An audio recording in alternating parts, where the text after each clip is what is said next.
Hello friends, welcome in our YouTube channel the can India में। इस video में हम हरियाणा सरकार ने जो पिछले 5 साल में सरकारी नौकरियों की कितनी भर्ती निकली और उनमें से कितनी पूरी हुई, कौन सी भर्ती को लटकाया जा रहा है, चलिए वीडियो की शुरुआत करते हैं। हरियाणा के सीएम मनोहर लाल ने अपने एक इंटरव्यू के दौरान भर्ती पूरी न होने पर कोई भर्ती रोको गैंग जैसा मुद्दा बताया, परंतु अपनी न कमियों को नहीं बताया। इस पर डिटेल से बात करते हैं तो हमें यह पता चलता है कि गलियारों में सबसे ज्यादा चर्चा बेरोजगार पात्र युवाओं में सरकारी भर्तियों की हो रही है। चर्चा हो रही है कि 2019 में हरियाणा में भाजपा को 40 सीटें मिली थीं, तो इसमें एक बड़ा योगदान 2015 से 2019 के बीच दी गई सरकारी नौकरियां का भी रहा है। तब भारत भूषण भारतीय हरियाणा कर्मचारी चयन आयोग के चेयरमैन थे। मुख्यमंत्री मनोहर लाल के मिशन मेरिट पर काम करते हुए भारतीय ने बिना रुके बिना थके सरकारी पदों पर भर्तियां करते रहे। हालांकि उनके समय में भी मामले अदालत में गए, मगर वे भर्तियां करते रहे। भारत भूषण भारतीय के अध्यक्ष रहते हुए उन्होंने मीडिया से दूरी लगभग पूरी तरह बनाकर रखी। सोशल मीडिया के लोग तो आयोग में घुस भी नहीं सकते थे। जब 2019 का विधानसभा चुनाव हुआ तो भाजपा ने जहां 75 पार का नारा दिया था, वहीं उसमें मेरिट पर दी गई सरकारी नौकरियां देने का बड़ा दावा किया जाता रहा था। जिन युवाओं को नौकरी मिली थी उन्होंने भी एक माहौल बनाया था। हालांकि भर्तियों में आरोप तब भी लगे थे। पुलिस ने भी एक एफआईआर दर्ज की थी, मगर उसमें सीक्रेसी लीक होने की बात कहीं भी सामने नहीं आई। आयोग के जो कर्मचारी पकड़े गए थे, वे सिर्फ नंबर देखकर पास उम्मीदवारों से संपर्क करने का तथ्य जांच में सामने आया था। जनवरी 2019 में तो एक साथ 18,000 से ज्यादा पदों पर ग्रुप डी की भर्तियां हुई थीं। इसका यह असर हुआ था कि जनवरी 2019 में जींद उपचुनाव में भाजपा जीत गई थी और विधानसभा चुनाव में भी 40 सीटें जीत गई थीं।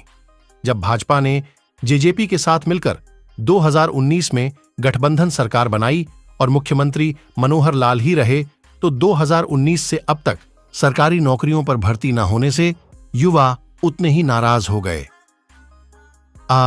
जैसे 2019 में युवा वर्ग खुश था और 2024 में यह युवा वर्ग कहीं नाराजगी न जता दे। गलियारे में कहा जा रहा है कि भारत भूषण भारती के चेयरमैन पद से हटने के बाद हरियाणा कर्मचारी चयन आयोग में सोशल मीडिया की एंट्री हो गई। सोशल मीडिया पर आयोग की सूचना पहले ही वायरल हो जाती है। भारती के हटने के बाद अब तक पुरानी भर्ती ही पूरी हो रही है, मगर नई भर्तियां उतनी संख्या में नहीं हो पाईं जितनी दी जानी चाहिए थीं। इसके लिए मुख्यमंत्री मनोहर लाल तो बेवजह अदालतों में केस दायर करने वाले लोगों को मानते हैं, मगर अब यह चर्चा है कि मुख्यमंत्री को यह जानकारी सही नहीं दी जा रही है। कोर्ट में केस तो भारत भूषण भारती के समय भी होते थे, मगर जिस तरह केस उनके हटने के बाद हुए हैं और उनकी पैरवी जिस तरह होनी चाहिए थी वैसे नहीं हुई, यह भी एक बड़ा कारण है।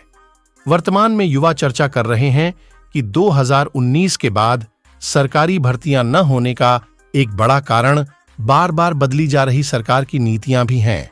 जब कॉमन एलिजिबिलिटी टेस्ट सीईटी लागू करने की घोषणा की गई, तो उससे पहले कैनाल पटवारी, राजस्व पटवारी, ग्राम सचिव जैसे पदों की भर्तियां चल रही थीं। वे पूरी होनी चाहिए थीं। उन्हें क्यों रद्द किया गया? मुख्यमंत्री मनोहर लाल ने घोषणा की थी कि ग्रुप सी और ग्रुप डी का हर साल सीईटी होगा। सीईटी में पास उम्मीदवार अपना स्कोर सुधार कर सकता है, मगर 2022 में सिर्फ ग्रुप सी का सीईटी हुआ, ग्रुप डी का नहीं हुआ। इस साल 2023 में ग्रुप ही का सीईटी हो रहा है।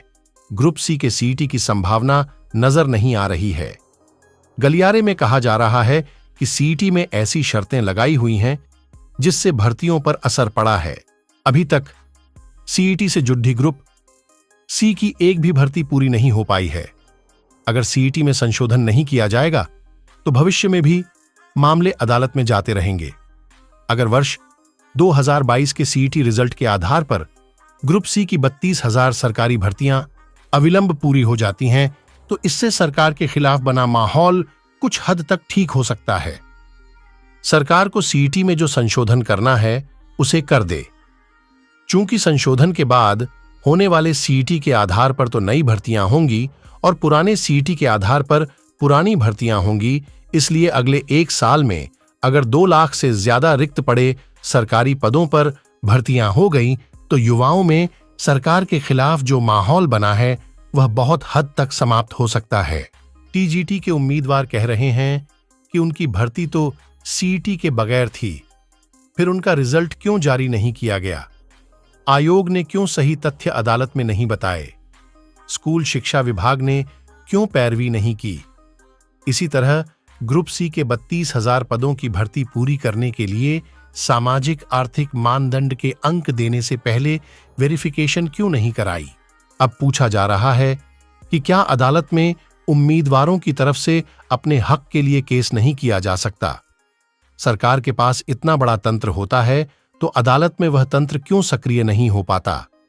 आयोग में लीगल का एक बड़ा तंत्र है, क्या उसका कोई रोल नहीं होता है?